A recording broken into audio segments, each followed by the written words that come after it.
Olá, eu sou Roberto Coelho. Você está em Um Lugar e Suas Histórias. Vem para cá, vamos aprender um pouquinho? Nós viemos,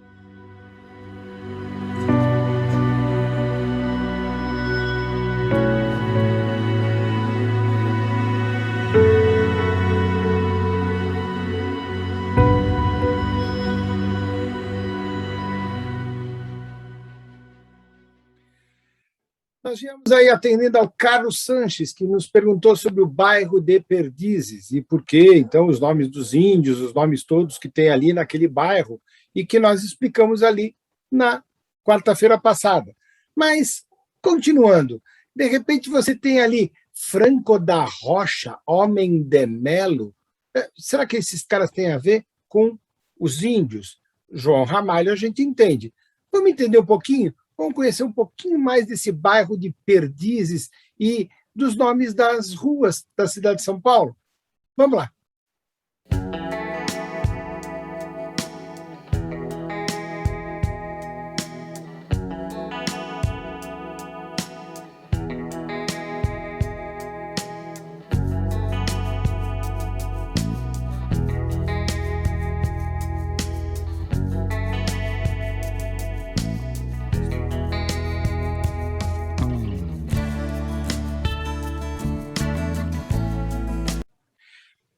Francisco Franco da Rocha.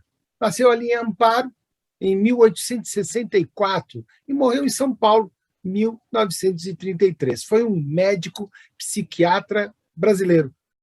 Foi um dos pioneiros do uso de técnicas modernas no tratamento de doenças mentais no Brasil, sendo também um dos pioneiros a divulgar, junto ao Arthur Ramos, Júlio Porto Carreira, Juliano Moreira, as concepções do Freud.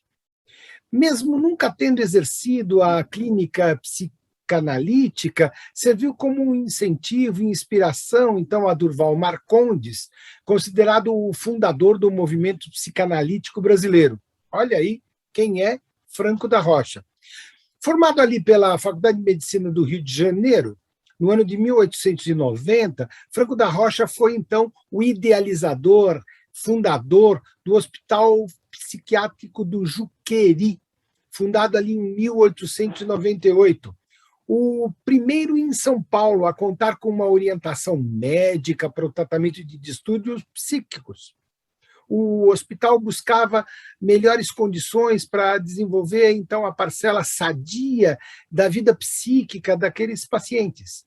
Inicialmente conhecido como Asilo de Alienados do Juqueí, ali em 1928 passou a se chamar Hospital e Colônia de Juqueiri, mais tarde Hospital Psiquiátrico de Juqueri, localizado então hoje no bairro no município, no município de Franco da Rocha. Em meados ali do século XX, chegou a ser o maior hospital psiquiátrico da América Latina, sabia? O Juqueri buscava desenvolver a parcela sadia da vida dos pacientes por meio, então, de condições materiais, sociais, psíquicas e morais, favoráveis, então, ao acolhimento daquele paciente.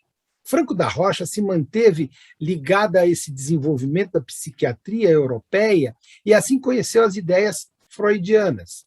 Franco da Rocha proferiu sua aula inaugural na Faculdade de Medicina de São Paulo, sob a doutrina do Freud, e ali em 1919, o pansexualismo presente na obra do Freud despertou interesse naquele aluno da Faculdade de Medicina, Durval Marcondes.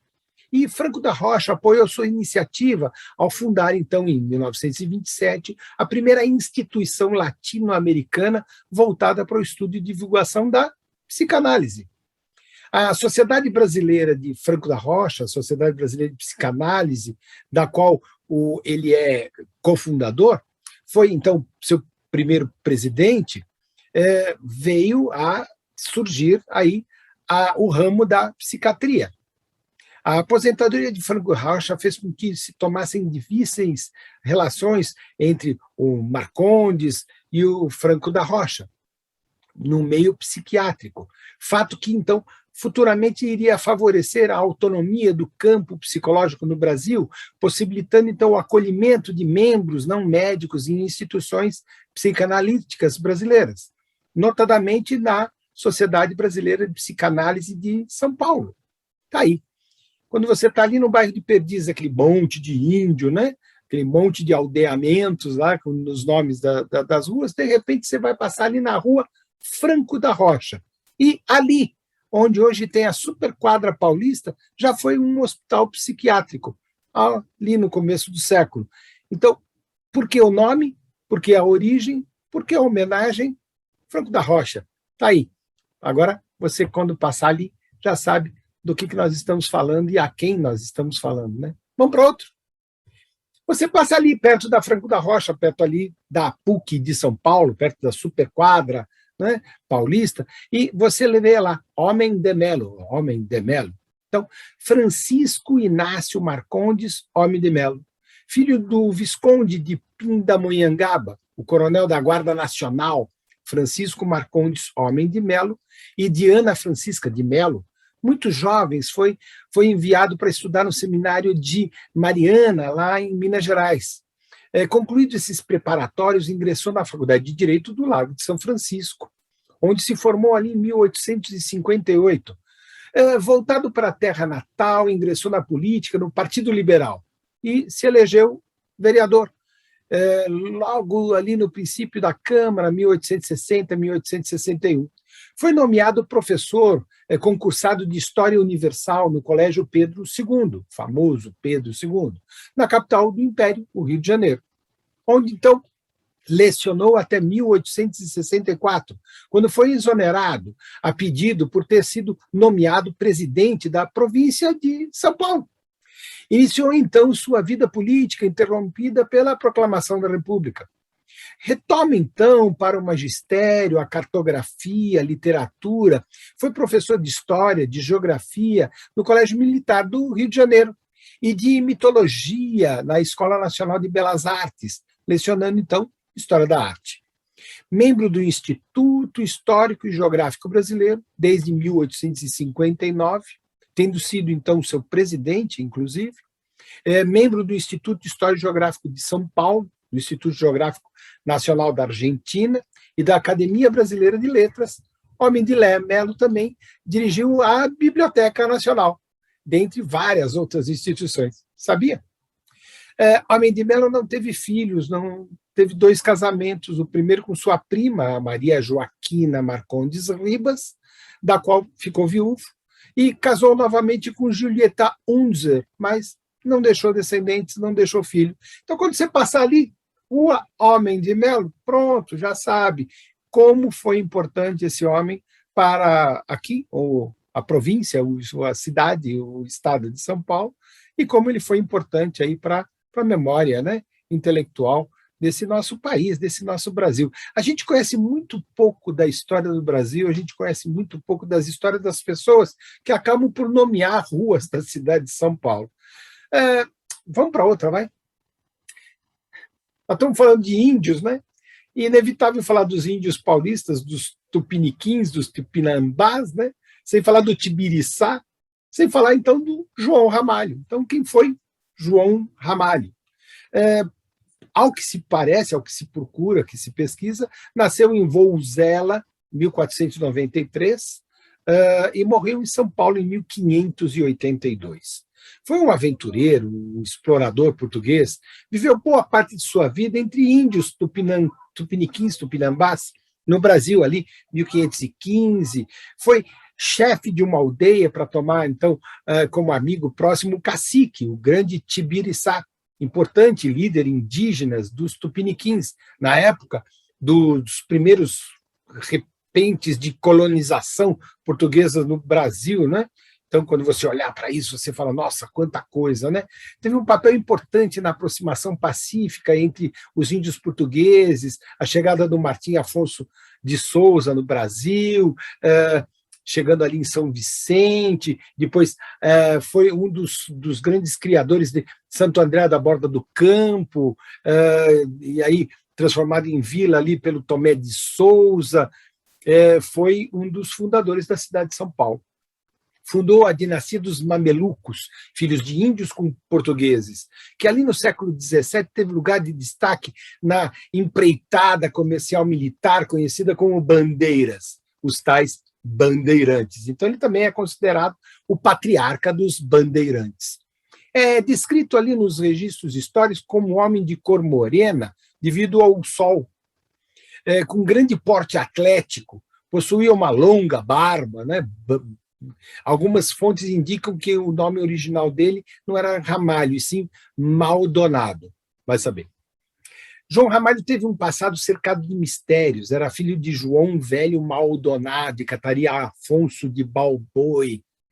Nasceu supostamente em Vouzela, no distrito de Viseu, lá em Portugal. Provavelmente numa quinta de Valgode, terra que pertenceu à família Malafaia, e foi então descrito dessa maneira. Tudo muito incerto. Sua chegada no Brasil não é documentada. São várias as hipóteses desse João Ramalho teria chegado no sudoeste brasileiro. Uma delas é que ele era náufrago, possivelmente da armada do Pedro Álvares Cabral. Vai saber. Outra hipótese é que Ramalho teria sido exilado por algum crime cometido ali em Portugal, e aí, então, a terceira hipótese teria sido ele um voluntário para colonizar o Brasil após a sua descoberta, para conquistar terras num local ainda desconhecido. Também não se sabe quando ele chegou, podendo ser, então, algum período ali entre 1508, 1511, 1515. Teria sido o primeiro português a habitar o Brasil? Será? Outro dado que torna misteriosa a sua chegada no Brasil é o ano do seu nascimento. Ninguém sabe direito se 1487, 1493, vai saber, né? Da sua chegada no Brasil, há muitas informações de que ele então encontrou os índios tupinambás ou piratiningas, então viveu próximo ao famoso cacique Tibiriçá e acabou casando com a Mabiti Mbartira. Então, após essa aproximação, casou-se com a filha do cacique, então, a Bartira, flor de árvore em Tupi. Então, posteriormente, ela foi batizada como Isabel Dias. Porém, como era costume ali, entre os índios da tribo, ele possuiu outras esposas, né? Algumas irmãs até da Bartira. Tá aí. Se você subir a rua João Ramalho, você vai descer a rua Bartira em direção a Sumaré. Então, Bartira, Sumaré, João Ramalho. Depois você vai ter Caiubi, que era um outro cacique junto com o Tibiriçá. Você vai ter ali o Homem de Melo. Você vai ter ali o Franco da Rocha. E hoje a gente fez mais esse passeiozinho aqui no bairro de Perdizes, por conta da pergunta do e-mail mandado lá pelo Carlos Sanches. Obrigado aí ao meu grande seguidor, não é? E nas quartas-feiras a gente fala sobre ruas. Nas sextas-feiras a gente fala sobre cidades desse nosso Brasil imenso, né? Quanta coisa que dá para contar nesse um lugar e suas histórias. Vem para cá, vamos lá. Passa para os amigos, vamos melhorar o canal, faz sua pergunta, quem sabe eu não responda como estou respondendo aqui para o Carlos Sanches. Vamos lá, a gente volta na sexta-feira com Cidades do Brasil. Vamos lá? Até lá!